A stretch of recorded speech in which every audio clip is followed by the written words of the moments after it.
Guys, good afternoon. Muli, ito na naman si Isa Rugman. Panibagong araw, panibagong vlog po tayo guys. At napadaan po tayo dito sa bahay ni Ma'am Chay Larios. Gawa ng sa kapitbahay ni Ma'am Chay, humingi ako ng pantanim na tanglad. Kaya napadaan po tayo. At sa kahilingan ni Ma'am Maika ng Block 75 Lot 51 kung papaano daw yung step by step yung pagpakabit ng tubig. Okay, ito po yung unang gagawin, Ma'am Maika. Kung na-turn over na po yung bahay nyo, kung baka na-take out na, ay naroon po lahat ng mga requirements, ma'am, sa ibinigay sa inyo ng EPIC ng developers. At yung unang step ng pagpakabit ng tubig ay dapat may cash na 5,000 po kayo, ma'am. At kung may cash kayong 5,000 ay pupunta kayo sa opisina ng EPIC dyan mismo sa loob ng Casa Isabel, malapit sa may gate. Ayan. At ang ihahanda nyo pong requirements ay number 1, certification of Casa Isabel. Ayan, yun po yung una. Pangalawa, notice of unit acceptance. Photocopy. Ipa-photocopy nyo po ito, ma'am. Yung notice of unit acceptance. Yan po ang pangalawa. At yung pangatlo, 2 valid ID. Ayan, magpapasirox po kayo ng 2 ID. Yan po yung dadalhin nyo sa opisina ng EPIC para i-double check po yung pangalan nyo. At once na double check na po na okay na po yung requirements nyo, ay papupuntahin po kayo, ma'am, sa Block 24 Lot 1. Yan, Block 24 Lot 1. Kasi doon po ang bayaran ng tubig. Doon po ang applyan. Doon po kayo mag-a-apply ng tubig pagkagaling sa opisina ng EPIC. Ayan. At yung resibo na pinakita nyo sa opisina ng EPIC ay yun po yung dadalhin nyo sa Block 24 Lot 1 para mag-apply po kayo ng tubig. At kapag nakapag-apply na po kayo, ay magbabayad na po kayo ng 5,000. At kapag nakabayad na po kayo ng 5,000, ay bibigyan na po kayo ng resibo na katunayan na kapag-apply na po kayo. At bibigyan po kayo ng palugit sa loob ng 3 weeks to 2 weeks. Ayan. Yan po yung palugit na ibibigay sa inyo ng opisina doon sa may Nawasa. Ayan.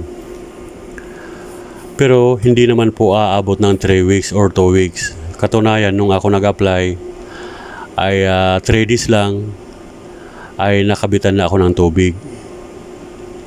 Oo, pero yung pagpunta ko nga noon ay maraming mga nakapila na nag-apply din ng tubig.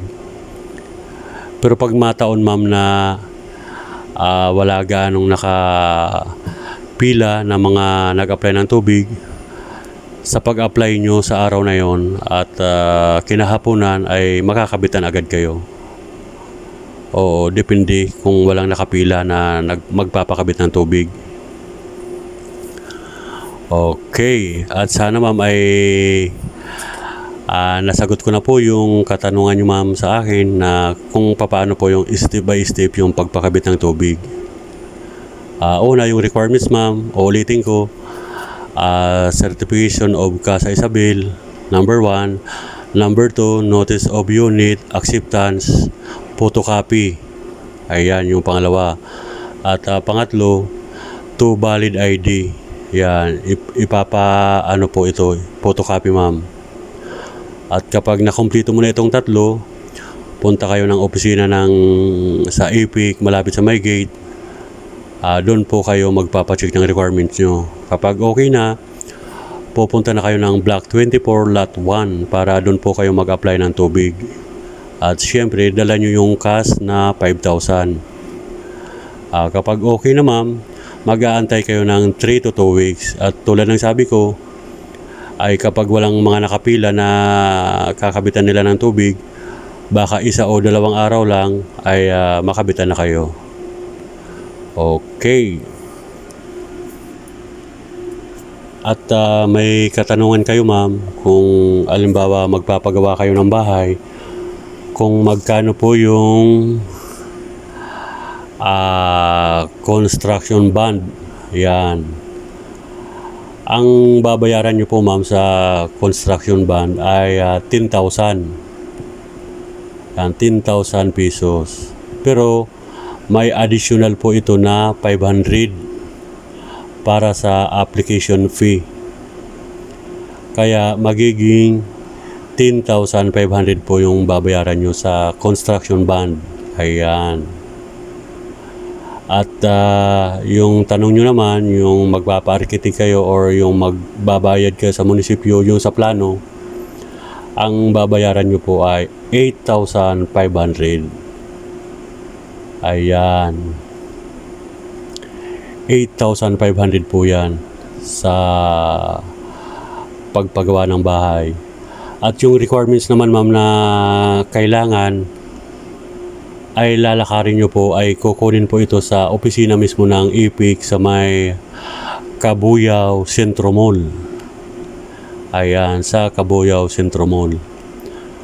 Ang 3 requirements po ay ang pangalan, number 1, certification of title. Yan po ang number 1. At ang pangalawa ay contract to sale. Yan po yung pangalawa ma'am, contract to sale. At ang pangatlo ay tax declaration. Ayan, tax declaration ma'am ang pangatlo. Ito po ay makukuha nyo sa New EPIC sa may Centro Mall Cabuyao. Ayan. At pag makumpleto mo na ito ma'am, makapagbayad na kayo ng construction bond. Yan. At okay na, makakapagpa-umpisa na po kayo magpagawa ng bahay. Yan. Madali lang naman ma'am kapag makumpleto na ang mga requirements. At madali lang kasi kukunin mo ito ay sa New EPIC mismo sa developers. Doon po kayo mag-a-apply para makuha itong mga requirements na to. Okay. At sana po mamay ka ay sa maliit na bagay ay natulungan ko po kayo at nagkaroon po kayo ng idea sa pagpapakabit po ng tubig. Yung sabi nyo na kung paano yung step by step na magpakabit po ng tubig. Yun po yun ma'am ang unang hakbang na gagawin nyo. Okay.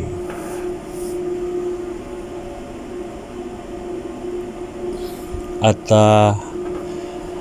sa next week nga pala, tayo ay pupunta uli ng Casa Isabel para bisitahin yung bahay ni Ma'am Jessica Domingo sa Block 64 Lot 24. Kasi ang deadline ng bahay niya na magtatapos ay October 5. Ayan, October 5 yung bali fully furnished na po yun. Ayan, October 5 yung pinaka-deadline. Kaya ito ay ating pupuntahan huli next week para mabisita po natin. At for info, yung ano pala, SM City Santo Tomas ay magbubukas na ngayong October 27, araw ng Friday. At mula Casa Isabel hanggang SM City Santo Tomas, kapag walang traffic, ay makukuha po natin ng 30 minutes lang mula sa Casa hanggang SM City Santo Tomas. Kasi ang grand opening ng SM City October 27. At kung sino po yung gustong naghahanap po ng maupahan sa Casa Isabel Subdivision, ay may isang unit po ako na paupahan po. Kung sino po yung may gusto, ay mag-comments lang po or kaya i-message ako sa aking messenger, Isa Rugman. At madali lang pong hanapin ang messenger ko sa Isa Rugman, o kaya tumawag po sa telephone number ko na 0917-110-1233. Yan po yung number ko sa Globe. At yung number ko naman po sa Smart ay 0947-805-9883. Yan po yung Smart ko, mga ka-Isa Rugman. Kaya kung sino po yung nagnanais na naghahanap ng maupahan, ay may available po tayong isang unit sa Casa Isabel Subdivision. At PM nyo lang po ako yung may gusto. At lalong-lalo na po ngayon yung SM Santo Tomas grand opening ngayong October 27, araw po ng Friday yun. At sigurado ako sa grand opening ay dudumogin po yan ng tao. Maraming mga taga kalapit na mga lugar yung magdadagsaan na dadayuin yung SM City Santo Tomas para makidalo sa grand opening. At isa na po ang inyong lingkod, si Isa Rugman. Yan. Okay. At sana Miss Maika na nakatulong po yung binigay kong idea po sa inyo, ma'am, kung paano po yung first step na gagawin nyo, yung magpapakabit ng tubig, yan, at yung magpapagawa ng bahay. Madali lang naman pong basta makumpleto lang po yung requirements. Ayan, ulitin ko. Kapag na-prepare nyo na yung certification of Casa Isabel, tapos notice of unit, acceptance, photocopy, at to valid ID, ay punta kayo sa opisina ng EPIC sa loob mismo ng Casa Isabel. At kapag okay na doon, pupunta na po kayo sa Block 24, Lot 21 para doon po kayo mag-apply. Kapag nakapag-apply na po, okay na, magbayad na po kayo ng cash na 5,000. At kapag nakapagbayad na kayo, ay waiting na po na kayo ay makabitan ng tubig. Ayan. Ganun lang po, ma'am, kadali kapag yung requirements ay ating may prepare. Okay. At yung tanong nyo naman sa akin, ma'am, yung construction bond ay 10,000 plus 500 sa application fee. Yan. Tapos yung naman, yung magpapa-architect kayo, yung magbabayad sa munisipyo ay 8,500. Ayan. Okay. Sana po ay nabigyan ko kayo, ma'am, ng counting idea or kasagutan sa tanong nyo po sa akin. At thank you so much sa pagtitiwala. At shout out sa lahat ng mga taga SM Santo Tomas. Grand opening October 27. At shout out sa lahat ng mga taga Casa Isabel. Ayan. Okay, hanggang dito na lang muna ang ating pagbablog. Thank you so much. Bye-bye.